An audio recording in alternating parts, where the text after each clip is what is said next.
لیے دل میں یہ بات آئی کہ کیوں نہ ایمان کے متعلق ہی چند باتیں کہی جائیں. اس لیے کہ جتنی قیمتی چیز ہو پھر اس کی حفاظت کے بارے میں اتنا ہی زیادہ تذکرہ ہونا چاہیے. سب سے پہلی بات ایمان کے بارے میں یاد رکھیں کہ ایمان انسان کو طلب سے ملتا ہے. دنیا بغیر طلب کے مل سکتی ہے، عزت بغیر طلب کے مل سکتی ہے، مگر انسان کو ایمان بغیر طلب کے نہیں مل سکتا. چنانچہ دنیا میں اس کی کتنی مثالیں موجود ہیں. ابو جہل کو دیکھیں کہ نبی علیہ الصلوۃ والسلام کا چچا ہے، خونی رشتہ. اگر شکل و صورت دیکھیں تو بہت خوبصورت تھا. عقل و دانائی کو دیکھیں تو ابو الحکم کہا جاتا تھا، داناؤں کا باپ. صحت اچھی، دنیا میں اس کی عزت کا ڈنکا بجا ہوا ہے. لیکن اگر اس نے دل میں طلب نہیں رکھی تو اس کو دنیا میں ایمان نہیں ملا.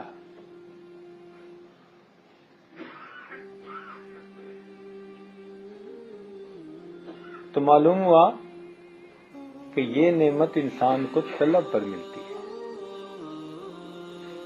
اس کے بالمقابل سیدنا بلال رضی اللہ عنہ کو دیکھیں، حبشہ سے تعلق رکھنے والے، رنگ کے کالے ہیں، ہونٹ موٹے ہیں، شکل انوکھی ہے، مگر دل میں طلب تھی. اللہ رب العزت نے ان کو ایمان کی دولت عطا فرمائی. تو ایمان ملتا ہے بندے کو طلب کے ساتھ. قرآن مجید میں اللہ تعالیٰ حضرت موسیٰ علیہ السلام کو فرماتے ہیں، اذهب الى فرعون انه طغى. آپ فرعون کے پاس جائیں، وہ باغی طاغی بنا ہوا ہے. تو بائی نیم اس کو فرمایا کہ آپ فرعون کے پاس جائیں. حضرت موسیٰ علیہ السلام فرعون کے پاس جاتے ہیں. اب فرعون کا حال دیکھیں کہ اس کے پاس کتنی بڑی بادشاہی تھی اور کتنا جابر بادشاہ تھا.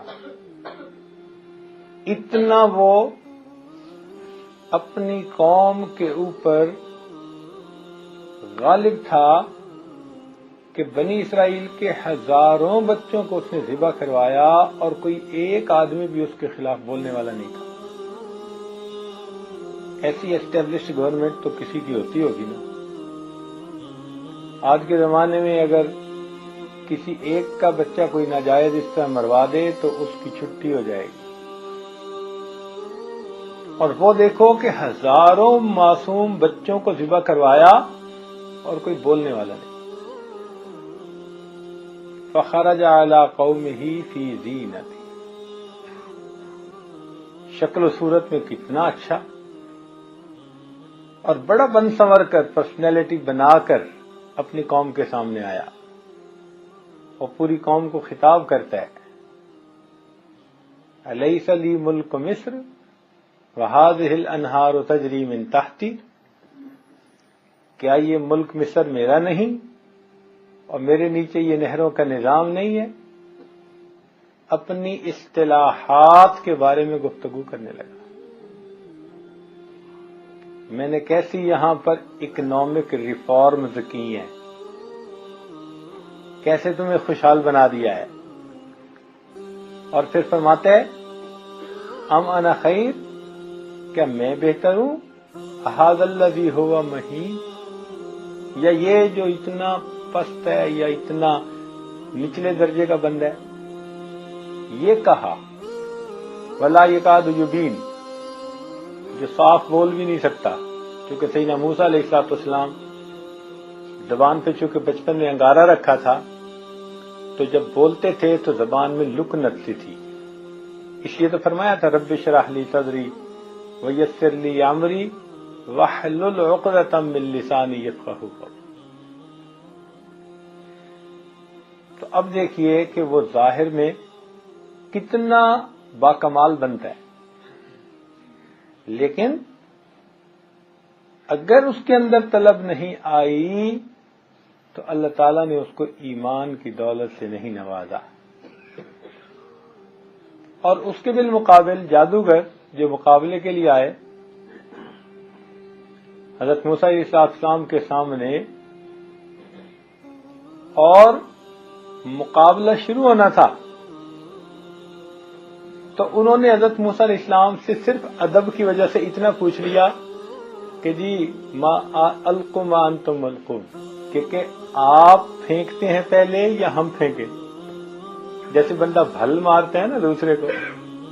تو جادوگروں نے حضرت موسیٰ علیہ السلام کو اتنی تھوڑی سی ریسپیکٹ دی کہ یہ پوچھ لیا جی کہ آپ پہل کرتے ہیں یا ہم کریں.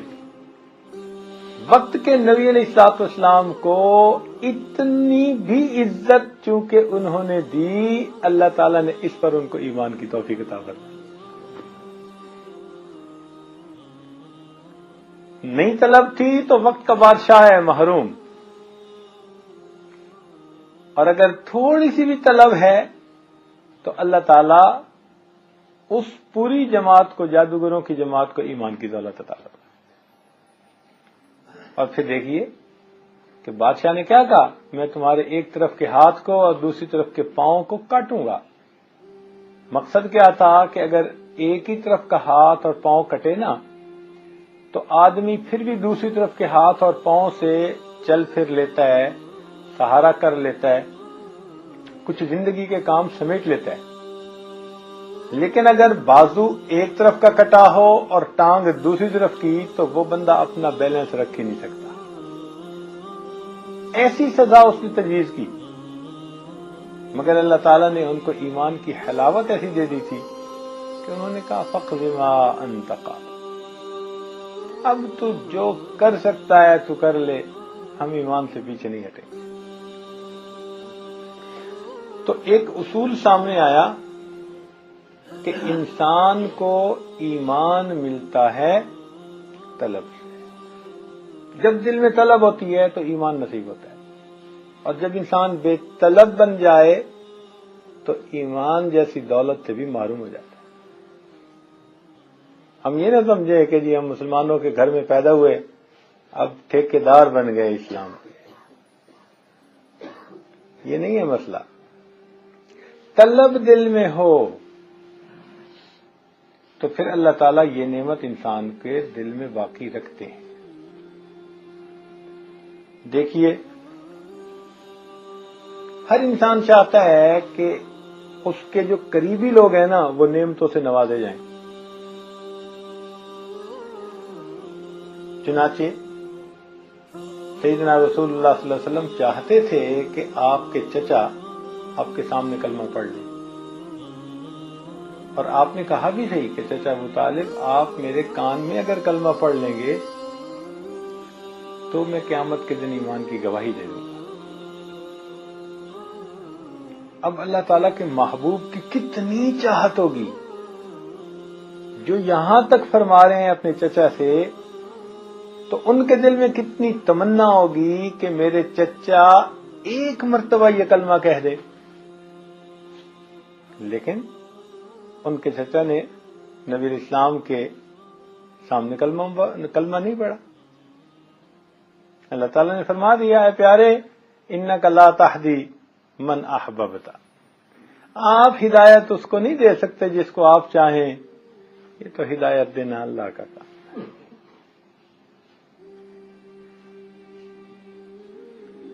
اور دیکھیے اولاد کے بارے میں بندے کی کتنی تڑپ ہوتی ہے کہ یہ اچھے بن جائیں، نیک بن جائیں، یہ پریشانی سے بچ جائیں. جو ان پڑھ جاہل قسم کا باپ ہوتا ہے نا اس کی بھی نیک تمنائیں ہوتی ہیں.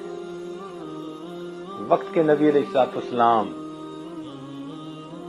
بیٹا سامنے کھڑا ہے، تڑپ کے کہتے ہیں یا بنی ارکم معنا، اے بیٹے ہمارے ساتھ کشتی میں سوار ہو جا. اور بیٹا سوار نہیں ہوتا وحال بینہم الموج فکان من المغرقین. ایک لہر آتی ہے اور والد کی آنکھوں کے سامنے ان کا بیٹا پانی کے اندر ڈوب کر ہلاک ہو جاتا ہے. اس وقت حضرت نوح علیہ السلام کتنا چاہتے ہوں گے کہ میرا بیٹا میری طرف آ جائے، مگر اس نوجوان کے دل میں طلب نہیں تھی، اللہ تعالیٰ نے اس کو محروم کر دیا. بیوی کے بارے میں ہر بندے کی تمنا ہوتی ہے کہ جو خیر مجھے ملی ہے وہ میری بیوی کو بھی ملے، جو نعمت اللہ نے مجھے دی ہے وہ میری بیوی کو بھی ملے. اللہ تعالیٰ کے نبی علیہ السلام ہیں، مگر ان کی بیوی ان کے ساتھ اختلاف رائے رکھتی ہے، کیونکہ لکھا ہے مفسرین نے کہ جتنے بھی انبیاء دنیا میں تشریف لائے ان کو اللہ تعالیٰ نے ایسی بیویاں دیں کہ جو باکردار تھی، بدکار بیویاں نہیں دیں. مگر ایسا ہوا کہ ان میں سے چند ایک کو اختلاف رائے ہو گیا، جیسے نوح علیہ السلام کی بیوی